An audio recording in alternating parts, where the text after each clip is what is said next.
I was in the kitchen, preparing my breakfast as I did every day, when the phone rang. It was not a common time for calls, and that insistent sound caused me immediate discomfort. I answered, trying to stay calm, without imagining that, in a few minutes, my life would turn upside down. On the other end of the line, a formal voice introduced itself as being from the bank. It was there that it all began. The manager explained that my daughter-in-law's account had been blocked for suspicious movements. For a few seconds, I thought he had called the wrong person. But then my name was mentioned, associated with old permits and records that I barely remembered. A cold ran through my body, one of those that do not come from age, but from fear. I didn't understand how I could be involved in something like that. As he spoke, I sat slowly at the table, trying to keep up with every word. Terms like analysis, irregularities, and investigation echoed in my head. I have always taken care of finances with extreme zeal, with attention to every detail. Now, hearing that was like having my entire story questioned. The call ended with the request for me to go to the bank as soon as possible. I barely had time to breathe before the phone rang again. It was my son. His voice was tense, impatient, as if I had already done something unforgivable. He asked what I had done that time, without giving me space to answer. That question hurt more than any formal accusation. I tried to explain that I had also just received the call from the bank. She said she was as confused as he was. But my words didn't seem to reach the other end of the line. He commented that maybe I was mixing things up, as I had been doing lately. Hearing this from my own son made my heart tighten in a way that's hard to describe. I hung up the phone with shaky hands and stared around the kitchen. It was the same space where I organized accounts, planned expenses, and saved the family from so many difficulties. Each object there carried my dedication and my lucidity. Even so, they were insinuating that I was no longer trustworthy. That hit me deeply. I spent the rest of the morning trying to mentally review the last few months. Every conversation, every signed paper, every decision made together with my daughter-in-law. Nothing seemed out of place, but now everything was placed under suspicion. For the first time, I wondered if they were trying to make me doubt myself. When Laura arrived later, her countenance was one of false concern. He asked if I was okay, as if he already knew exactly what was happening. He spoke to me too slowly, too carefully, as if I were incapable of understanding. That bothered me more than any direct accusation. Inside, something began to move, still shy, but insistent. I knew my own mind, my trajectory, my responsibility. I knew that something in that story didn't add up. Even so, at that moment, fear still spoke louder than reason. That night, I could hardly sleep. The call from the bank was repeated in my head, mixed with my son's harsh words. I felt that this was not a simple misunderstanding. It was the beginning of something much bigger, deeper, and more cruel. And I was at the center of it all. If this story has already caused a tightness in your chest, subscribe to the channel now. Here you will hear real stories of injustice, betrayal, and twists that no one expects.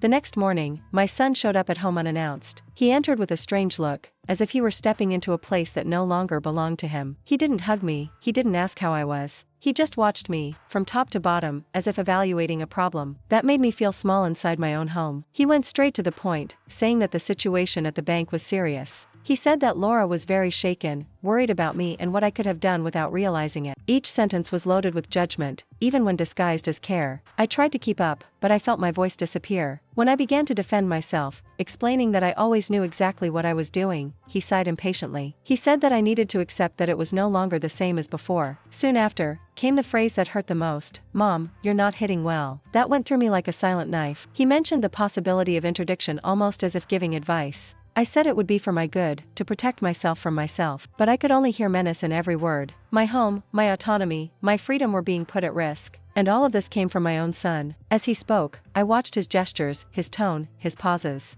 I didn't recognize the boy I raised with so much effort and affection there. He saw a tired man, repeating arguments that were clearly not his. Laura was present in every sentence, even without being physically there. After he left, I sat quietly for a long time. The weight of that conversation fell on me in an overwhelming way. I felt shame, anger, and deep sadness mingle in my chest. I thought about everything I had done for that family and how I was being discarded now. I got up and began to walk around the house slowly. I touched the furniture, the old photographs, the papers carefully kept over the years. Each memory was living proof of who I had always been. Nothing there matched the image of a confused and incapable woman. It was then that I began to remember small recent situations that bothered me. Papers that Laura asked me to sign quickly. Conversations that stopped when I entered the room. Changes that happened without me being consulted. All that, which had previously seemed irrelevant, now took on another meaning. For the first time since the beginning of everything, I didn't cry. I took a deep breath and tried to organize my thoughts. If I really were wrong, the truth would come out. But if it wasn't, I needed to be attentive, very attentive. That night, I made a quiet decision. I would no longer accept being treated as someone lost or useless. They could doubt me, underestimate me, or try to silence me. I knew who I was. and from that moment on, he would begin to observe every detail carefully. After the conversation with my son, I felt the need to remember who I had always been. Not the fragile woman they tried to paint me, but the one who built all that with effort and lucidity. I spent the morning sitting in the living room, watching the house in silence, as if each wall had something to tell me. That wasn't just a place. It was the result of a lifetime of conscious choices. For decades, I was the one who organized every bill, every payment, every financial decision of the family. While others were only concerned with living, I took care that nothing was missing. I knew exactly how much came in, how much went out, and where every penny was. I never liked improvisation when it came to money. This has always given me security. I remembered the nights I stayed up reviewing expenses when my husband was still alive. He trusted me completely, just as my son had for many years. I was the one who avoided debts, who renegotiated loans, who kept the house in order even in difficult times. This memory brought me a mixture of pride and pain. Gradually, I realized how this confidence was being taken away from me without me realizing it. First came small suggestions for help. Then, comments about tiredness and forgetfulness. Nothing was direct, everything came in a tone of care. When I realized it, they were already making decisions for me. What hurt the most was not losing control of finances. It was to lose respect, to be looked at as someone who needed to be spared from her own life. The narrative that I was confused was constructed so calmly that it almost seemed true. Almost. I spent the afternoon reviewing old papers, contracts, notes kept in boxes. Everything was there, organized in my own way, with dates and observations. That brought me a strange sense of relief. My mind still worked clearly. My hands recognized each record. As I flipped through those documents, something began to fall into place. There were no signs of disorganization, only recent gaps. Periods in which I was removed, without even realizing it. The doubt stopped being about me and became about others. I felt a pang of anger when I realized how underestimated I was. Not by strangers, but by one's own family. Age was used as an excuse, as if time had erased everything I built. That ignited something inside me that I hadn't felt in a long time. I took a deep breath and closed the box of documents. I still didn't have answers, but I was convinced of one thing. I wasn't lost. I was being pushed out, and that made all the difference. That night, I slept a little better, not because the problems had disappeared, but because I started to recover something essential, confidence in myself, and that was just the beginning. Laura has always known how to perform very well. From the beginning, she was polite, helpful, and attentive to detail. Everyone saw her as the ideal daughter-in-law, the one who took care of everything and kept the family together. It took me a while to realize that, behind that constant smile, there was something too calculated. In recent years, she has come closer to me when it comes to money. I said I wanted to help, make things easier, lighten my weight. At first, I thought it was kind. After all, who doesn't like to feel supported? Only later did I realize that this help was always accompanied by control. She brought me papers to sign, explained everything too quickly and said that I had already agreed before. When I hesitated, she smiled and said that it was normal to forget some things. Always in a light tone, always without arousing suspicion. That disarmed me. Over time, I realized that she talked about me when I wasn't there. Loose comments, exchanged looks, small phrases said as a joke. Age comes for everyone, she said, laughing. And everyone laughed together, including my son. The cruelest thing was that Laura never had to attack me directly. It was enough to plant doubts. It was enough to repeat, softly, that she was worried about me. The image of the dedicated daughter-in-law was strengthened, while mine was slowly eroded. I began to notice how my son changed when she was around. He interrupted me more, explained obvious things, made decisions without consulting me. I felt invisible, as if my presence was only symbolic. Laura watched everything in silence, satisfied. There were times when I thought about confronting her, but something always made me retreat. Perhaps the fear of appearing paranoid. Perhaps the fear of confirming exactly what they said about me. She knew this and used it very well to my advantage.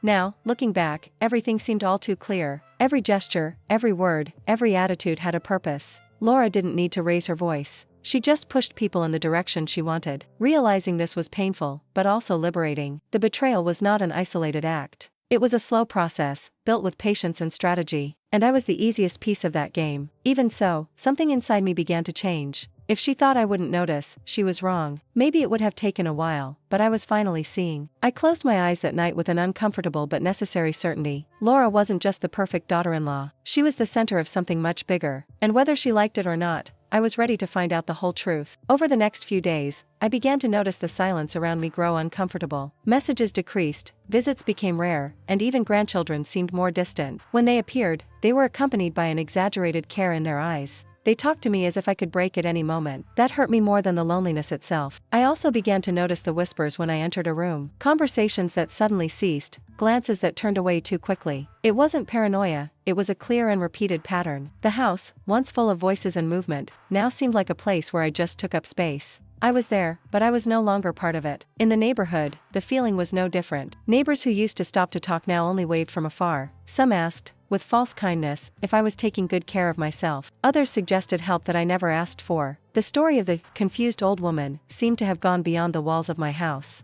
Inside me, fear began to take concrete shape. It was not only the fear of being misunderstood, but of losing everything that was mine. My home, my autonomy, my reputation built over decades. All it took was one wrong signature, one misplaced word, and everything could collapse.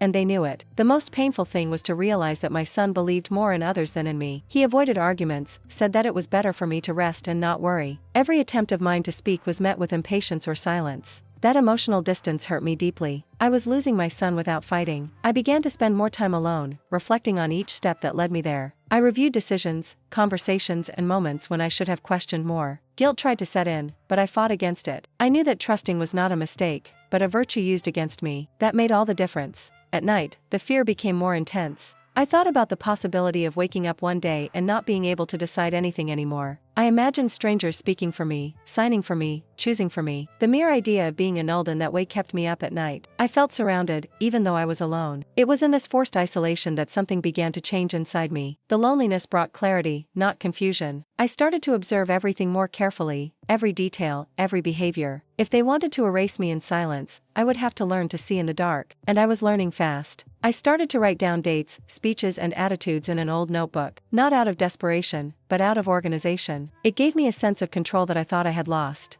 Each note was a small anchor in reality, a proof to myself that I was still whole. Even though I felt isolated, I realized that I was not defeated. There was still something that no one could take away from me. My ability to think, to analyze, to resist. They could push me away, but they couldn't erase me, and that began to quietly strengthen me. By the end of that week, I was no longer the same frightened woman as on the first day. The fear still existed, but now it shared space with something new. A calm, firm, almost cool determination. If they were trying to push me out, I would need to understand exactly how and why. It was on a silent afternoon that the first great distrust was really formed. I was organizing old documents when I found a release that I didn't remember signing. I recognized my handwriting, but I didn't recognize the context. That caused me immediate and deep discomfort. Something there didn't make sense. I kept looking and found other similar situations. Closed dates, important decisions, always involving Laura. I remembered how she brought papers already marked, always in a hurry. He said that everything was already agreed, that I just needed to formalize it. At the time, I trusted. The more I thought, the more pieces fell into place in an unsettling way. The changes began precisely when she started to help me more. The narrative of my confusion emerged soon after. Nothing seemed random now. Everything followed a frighteningly clear logic. I felt a tightness in my chest when I realized that maybe this had been going on for years.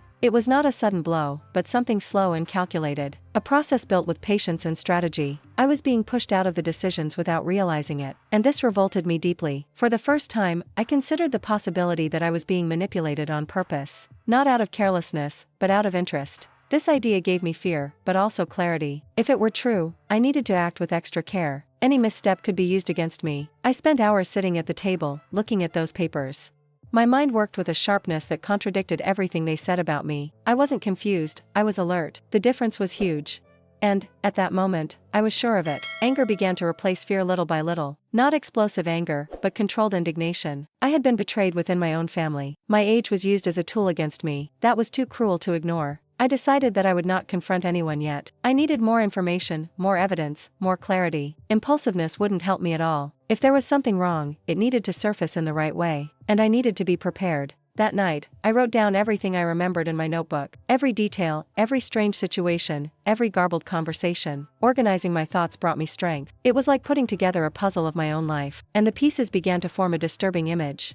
Despite the weight of that discovery, I felt something close to relief. Finally, I no longer felt lost. There was a reason for all that. The confusion was not mine, it was created around me. This certainty gave me a new lease of life. Before I went to sleep, I made a silent promise to myself. I wouldn't let that story end with me being erased. I still didn't know how, or when, but I knew one thing. The truth was there, hidden in the details. And I would find her. A few days later, I received a call from the bank asking me to appear in person. The attendant's voice was polite but firm, unlike the other conversations I had been having. That made me apprehensive, but also curious. For the first time, I felt that someone wanted to hear my version. Even so, I went with my heart racing. When I arrived at the bank, I was led to a reserved room. The manager who greeted me had gray hair and a watchful eye. He treated me with respect from the first moment, something I hadn't felt in a long time. He asked me to sit down and said he wanted to understand the whole situation better. That simple attitude has already made a difference. He began by explaining that some movements had caught the attention of the system. He said that, when analyzing the records, he noticed a strange pattern. Old authorizations were being used over and over again, always for the benefit of the same person. When he said that, I felt a shiver run through my body. I knew exactly who he was talking about. For the first time, someone said they saw no signs of confusion in me. On the contrary, I said that my answers were clear and coherent.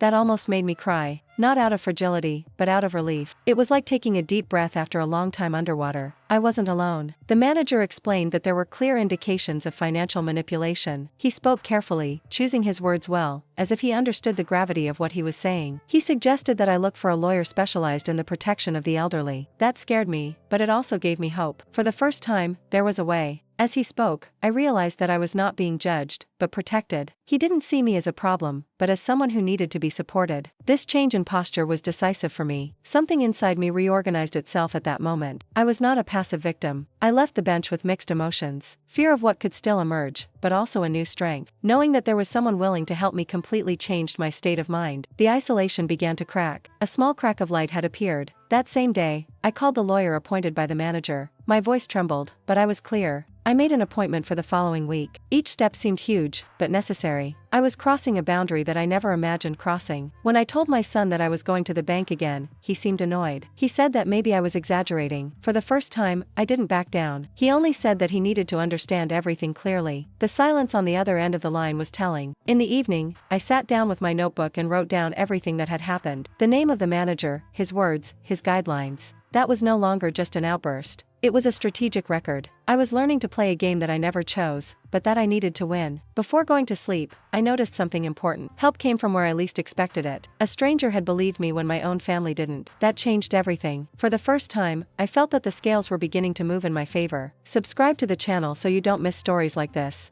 Many women are discredited every day, but not all of them can prove the truth. Here, you follow complete stories of fall, courage, and turnaround. The following week, I returned to the bench with another look. I no longer felt like a confused old woman trying to explain herself. I was someone searching for answers. The manager received me again and brought printed documents. He said that we should analyze it together, calmly. That word, calm, was all I needed. He was showing me statements, dates, and transfers. He explained every detail clearly, without haste. As I followed along, it all made sense. The movements coincided with periods when Laura said she was helping me. Every line of that paper was a painful confirmation. I realized that small amounts had been withdrawn over time, nothing that immediately drew attention. This is exactly what made the scheme so efficient. A little here, another there, always using old authorizations. The betrayal was not impulsive, it was planned. I felt a tightness in my chest when I realized that this had been happening for years.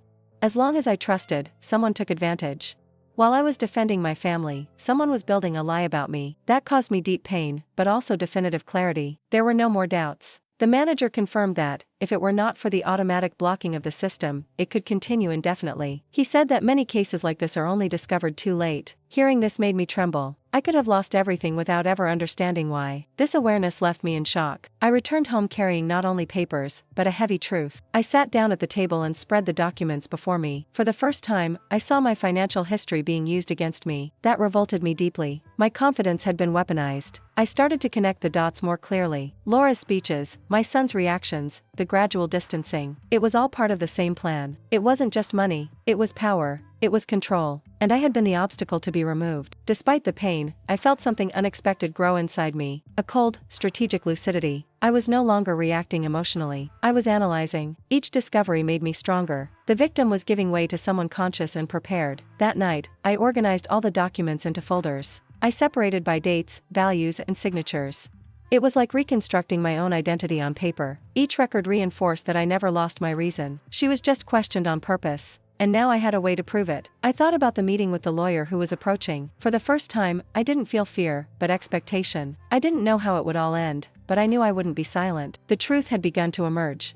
And when that happens, nothing can hold it for long. Before I went to sleep, I looked at my reflection in the mirror. I saw a tired woman, yes, but firm. There was no confusion in my eyes, just determination. I was going through something difficult, but necessary. And at that moment, I was sure of one thing: they had underestimated me. After understanding the dimension of what was happening, a new fear began to surround me. It was no longer just the money or the betrayal itself. It was the real possibility of losing control of my own life. The word interdiction began to echo in my head with force. She carried a weight that was difficult to bear. My son brought up the subject again a few days later, this time in a more direct way. I said that maybe it would be better for someone to officially take over my decisions. He spoke of safety, care, avoiding bigger problems. I listened to everything in silence, feeling a lump form in my throat. Each sentence seemed to tear off a piece of my autonomy. I tried to argue, to explain that I was fine, that I knew exactly what was happening. But he interrupted me, saying that I was exalting myself. That hurt me deeply. My lucidity was used against me, as proof that I was not well. It was a cruel and unfair game. I started to imagine scenarios that kept me up at night. People deciding where I would live, what I would do, who I would talk to. My house is no longer mine. My voice being replaced by other people's signatures. The mere idea of being annulled in that way caused me a physical tightness in my chest. The most painful thing was to realize that all this was being built with the appearance of care. No one shouted, no one threatened openly. It was all done in a calm, almost affectionate tone. This made the situation even more dangerous. The violence was silent. I felt angry with myself for having taken so long to realize, for having trusted so much, for having given space without questioning. But I soon pushed that feeling away. Blaming me was exactly what they expected. I needed to keep a clear mind. Now more than ever, I started to measure every word I said. Every reaction needed to be controlled. Any stronger emotion could be used as evidence against me. This was exhausting, but necessary. I was learning to protect myself within my own family, something I never imagined living. The notebook became my refuge. There I wrote everything, including my fears.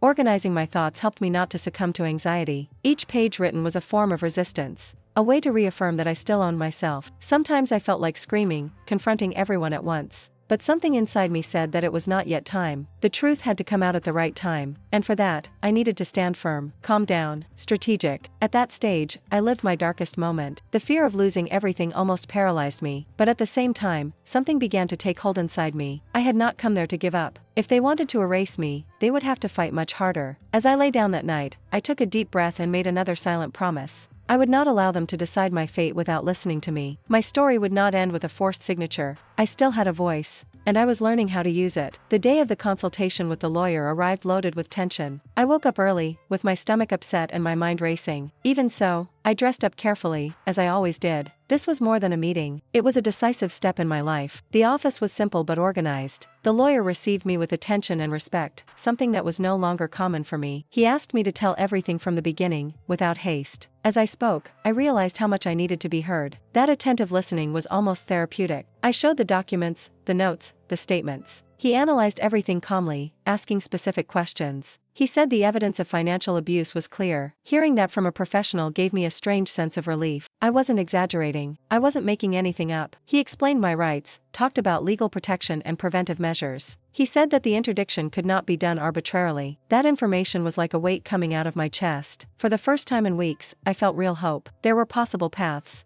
We also talked about the emotional impact of all that. He said that what I was experiencing was more common than it seemed, that many women my age went through similar situations. That revolted me and strengthened me at the same time. I was not an isolated case. As I left the office, I felt something different in me. It wasn't just relief, it was determination. I had crossed a point of no return. I could no longer pretend that nothing was happening. I needed to go all the way, for me and for everything I have built. When I got home, I sat down at my desk and rearranged my documents even more carefully. Each role now had a clear purpose. I was no longer just defending myself, I was preparing to act. The difference was huge. I told my son that I had looked for a lawyer. His reaction was shock and irritation. He said I was complicating everything. For the first time, I didn't feel intimidated. I just replied that I was taking care of myself. The silence that followed was revealing. That night, I felt tired, but whole. She was no longer the cornered woman of the beginning. There was still fear, yes, but he no longer commanded my decisions. Something inside me had reorganized itself. I was taking back control. Before going to sleep, I looked again at my notebook. I read my first notes, full of doubt and insecurity. I compared it to what I felt now. The transformation was already underway. I hadn't won yet, but I wasn't a victim anymore either. I lay down with a firm certainty on my chest. I was going to fight until the end, not for revenge, but for dignity. My story would not be rewritten by lies.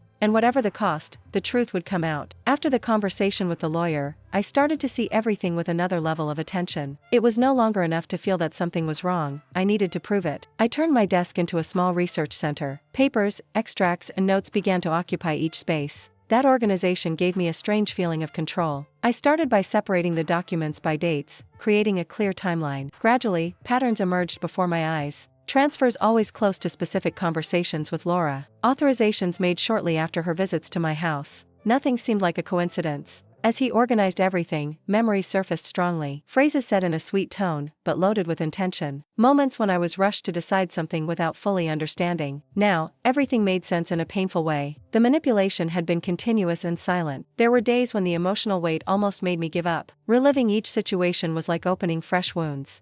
Even so, I continued. I knew that stopping would mean giving reason to those who wanted me to be weak. Each document analyzed was one more step towards the truth. I started to write down connections between dates and values in my notebook. He used different colors, symbols, and observations. That wasn't confusion, it was strategy. My mind worked with a clarity that surprised me, and that strengthened me deeply. As the puzzle formed, the picture became clearer and clearer. Laura did not act alone only on impulse. Everything had been designed to look normal. Small deviations, spaced out in time, without raising immediate suspicions. A cold and calculated plan. I also noticed how my son was being distanced from me emotionally. Filtered conversations, distorted information, planted doubts. He became a piece within the scheme, without even realizing it. This realization hurt me more than the financial loss. It was a layered betrayal. There was a moment when I closed my eyes and took a deep breath. The fatigue was great, but the clarity was greater. I was no longer only seeking justice, but also understanding. I needed to understand how I got there, and, above all, how it would come out. At the end of a few days, everything was organized in well-identified folders.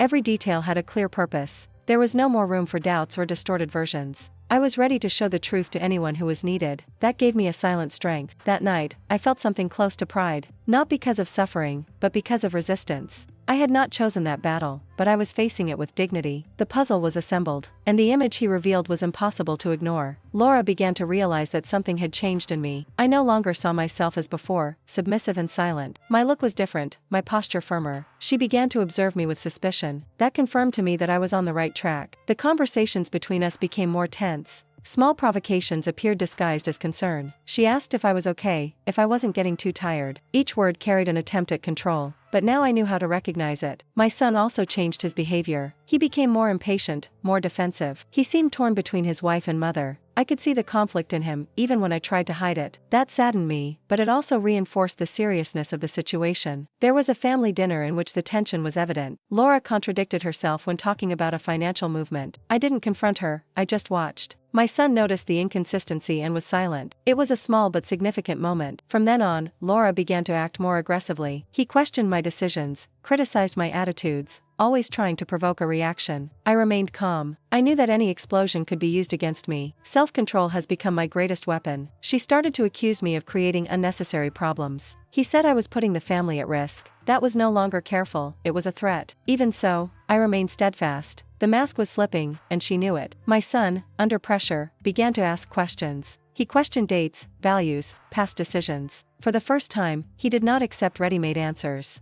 I saw doubt grow in his eyes.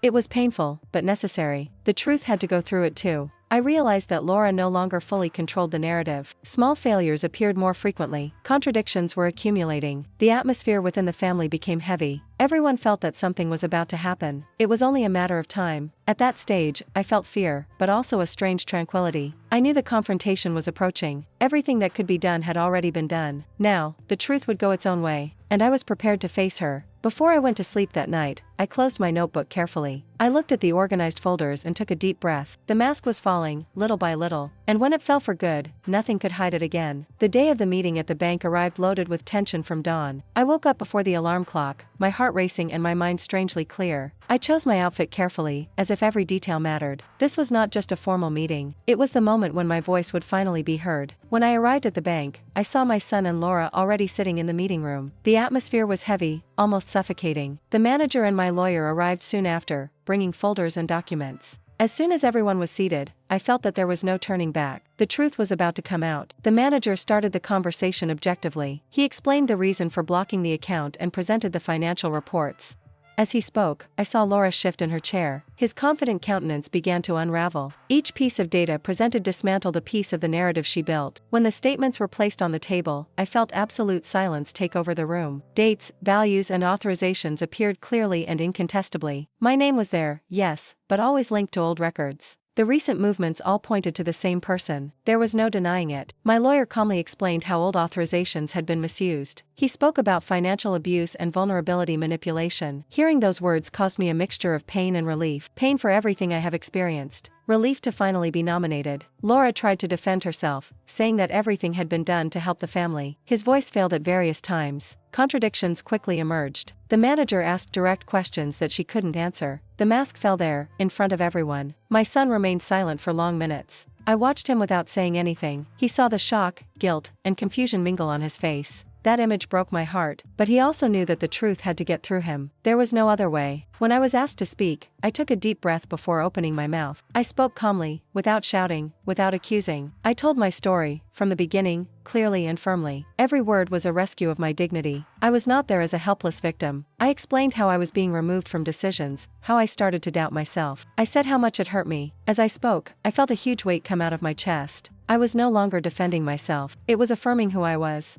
In the end, the manager informed that the case would go to the legal instances. The responsibility was clear. Laura lowered her head, without saying anything else. My son looked devastated. The silence that followed was heavy, but necessary. The truth had won. When I left that room, my legs were shaking, not out of fear, but because of the intensity of the moment. I had faced everything head-on. The public confrontation had taken place, and nothing, absolutely nothing, could erase what came to light that day. The days following the confrontation were strange and silent. The family went into a state of suspension, as if no one knew exactly how to act. The conversations decreased, the looks avoided direct encounters. The house seemed to echo everything that was not said. That tired me deeply. Laura became legally responsible for what she did. Lawsuits, meetings, and lawyers became part of the routine. I followed everything with a calculated distance. There was no satisfaction in seeing that happen, just a bitter sense of belated justice. None of that would erase what I experienced. My son tried to talk to me a few times. His words were laden with guilt and regret. I listened to him, but I didn't respond as before. Something had broken between us.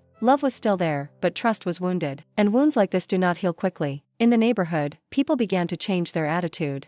Some apologized in an embarrassed way. Others pretended that nothing had happened. I observed everything calmly. I no longer felt the need to prove anything to anyone. The truth was established. I regained control of my finances and my practical life. I went back to deciding, signing, and planning. Every little decision I made myself was a silent victory. I felt my autonomy return little by little. That strengthened me more than any speech. Even so, not everything was relief. There were nights when sadness came strong. I thought about lost time, manipulation, loneliness. Allowing myself to feel, but without drowning. I had learned to respect my own boundaries. This was also part of the reconstruction. My son started to treat me with more care and respect. But there was an inevitable distance between us. We didn't argue, but we weren't like before. That was the price of truth. A high price, but necessary. I accepted this with maturity. Over time, I started talking to other women my age. Similar stories emerged, one after the other. I realized that I was not alone in this experience. That awakened something new in me, a desire to help, to guide, to warn. I started to participate in meetings and lectures on financial protection of the elderly. Sharing my story was painful but liberating. Every time someone thanked me, I felt that my suffering took on a new meaning. I was turning pain into strength. At the end of that turbulent period, I understood that nothing would ever be the same again, and that's okay.